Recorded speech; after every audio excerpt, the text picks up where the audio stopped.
Hi, this is John Rowell for the Rowell Report. Today is Tuesday, September 9th, 2025, and I'd like to report on the Israeli attack on Qatar, specifically on the Hamas negotiators who were staying at an apartment in Qatar who were preparing to meet with the Qataris and to advance the negotiations with Israel regarding peace terms and the release of hostages.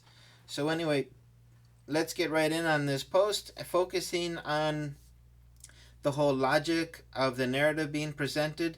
So let's go right into that. This morning, the Trump administration, this Truth Social post was on the Truth Social account of Donald J. Trump, at Real Donald Trump. So, anyway, this morning, the Trump administration was notified by the United States military that Israel was attacking Hamas. So let's say you're sitting in an office in Qatar, and you're a U.S. military personnel looking at a radar screen, and you see some Israeli planes approaching and firing off missiles, and you immediately know that they are shooting those missiles towards a location that has the Hamas negotiators. So this is the first sentence that makes absolutely no sense. If it's either a spontaneous attack or it was planned. So if it's a spontaneous attack, then the United States would not know who is the target of this attack. And if it was planned ahead of time, they would know immediately that this attack was going to take place and it was going to be directed towards the Hamas negotiators. So we get this first sentence. This morning, the Trump administration was notified by the United States military that Israel was attacking Hamas. So this whole first sentence kind of gives away that this wasn't a spontaneous attack, that this was pre-planned and the U.S. knew ahead of time. So anyway, let's continue on. This was a decision made by Prime Minister Netanyahu. It was not a decision made by me. So this doesn't necessarily mean that President Trump wasn't informed of every detail of this attack and that he didn't green light it. It just means that the final decision was made by Prime Minister Netanyahu, which really doesn't tell us anything other than this sentence trying to tell us that President Trump knew nothing about this ahead of time. But the way it is expressed, this was a decision made by Prime Minister Netanyahu. So let's say you're in a Zoom call or some other, web call, and there's all these people, and they say the Hamas negotiators are going to be in this location. We know ahead of time where they're going to be, and so President Trump could say, "I'm okay with it," but that doesn't necessarily mean he made the decision. And why would he make the decision if these were Israeli planes, Israeli pilots? So anyway, let's continue on. Unilaterally bombing inside Qatar, a sovereign nation and close ally of the United States that is working very hard and bravely taking risks with us to broker peace, does not advance Israel America's goal. So anyway, this unilaterally bombing, otherwise known as an act of war, otherwise known as breaking the rules-based order, which we all know really doesn't exist. It's just a made-up concept for the United States and European nations to try to impose on other nations that they're supposed to follow some order that doesn't really exist. But anyway, let's consider what kind of air defenses the Qataris have. They have the surface-to-air missiles. So they have the Patriots. They have the creme de la creme. They have the A plus, the top of the line air defense systems, which apparently didn't get activated, didn't get put into operation. So somebody must have not pressed the button, even though it's probably activated to act autonomously. So anyway, then they have the NASAMS, a medium-range air defense system designed to protect high-value assets and population centers. Qatar was one of the first countries to procure the extended range variant of the AMRAAM missile for this system, which significantly increases its range and altitude capabilities. So they have all the air defenses in the world, and they didn't get put into operation. So that is another big red flag of this whole narrative about the Qataris not knowing ahead of time about the attack. So, anyway, I'm gonna jump ahead to another sentence here. I immediately directed Special Envoy Steve Witkoff to inform the Qataris of the impending attack, which he did. However, unfortunately, too late to stop the attack. So this is another odd sentence. This is probably the oddest one of this whole post. So you're going to track down somebody who may be, in a restaurant, maybe with his family, with his phone turned off, maybe in the shower, maybe sleeping, maybe out of cell phone range. You're going to try to reach someone to call the Emir of Qatar to let him know about this attack which is going on, instead of indicating to the local U.S. air base, which is the largest in the Middle East, to simply notify the Qataris of the attack. But if the Qataris have the state of the art air defense systems, they already know that the attack is about to take place. So this also is extremely odd, and the whole phrasing of the sentence is really extremely illogical. So then he goes here to try to butter up the Qataris. I view Qatar as a strong ally and friend of the U.S. and feel very badly about the location of the attack. So it's an act of war, but no big deal. Brush it off. Let's continue on. You're my best friend, but we can attack you whenever we want. But don't worry, you're still my friend, and you'll continue to be a friend and ally, so that's okay. And so then he goes on, I want all of the hostages and bodies of the dead released, and this war to end now. President Trump states, I also spoke to Prime Minister Netanyahu after the attack. The Prime Minister told me that he wants to make peace. So you send 15 planes from Israel, flying through Jordan, possibly flying through Iraq, more than likely, and you'll fire and try to kill the Hamas negotiators, and you want peace. So, does that make any sense to you? Uh, if you were Hamas and somebody tried to kill you with an airstrike, would you say, oh no, but they want peace? Let's continue talking. So, this all sounds really odd.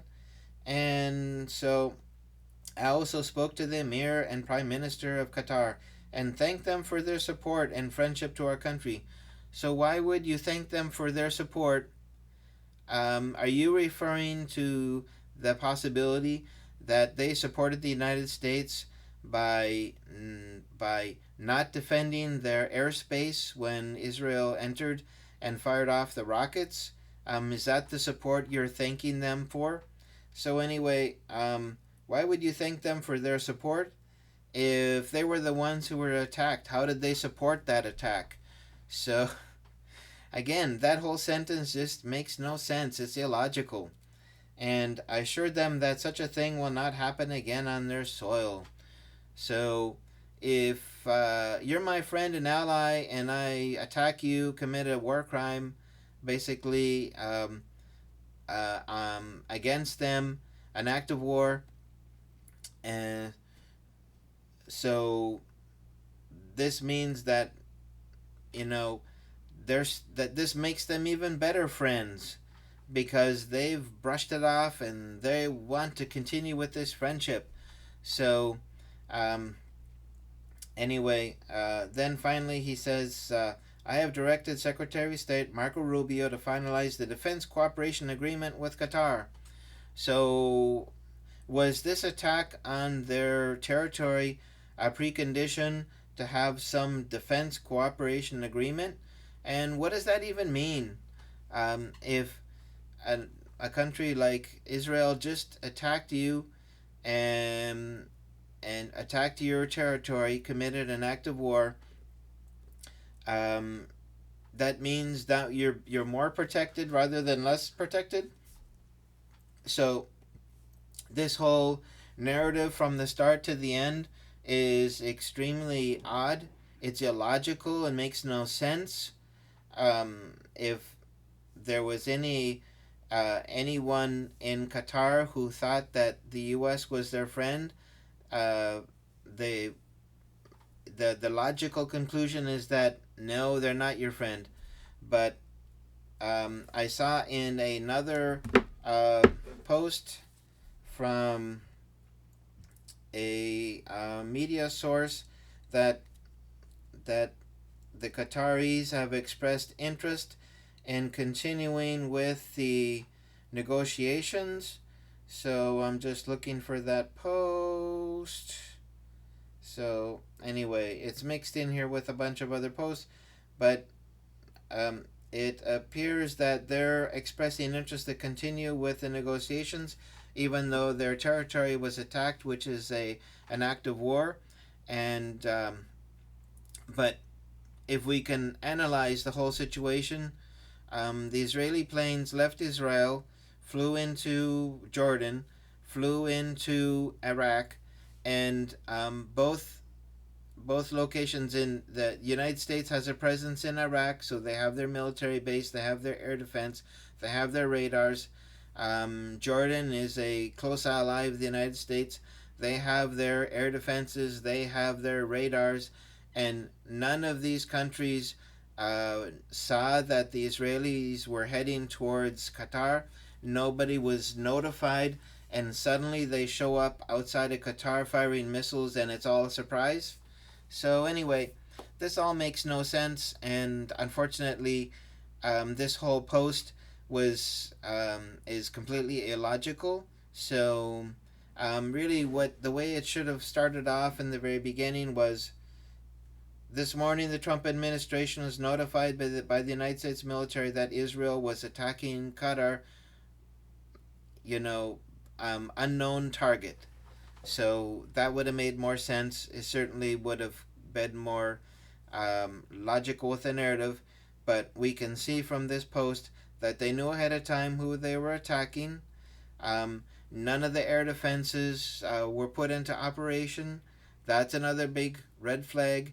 They flew into Jordan and Iraq, where there are extensive systems of air defense and radars. Um, and they didn't say anything, didn't see anything. So what this looks like is a pre-planned attack.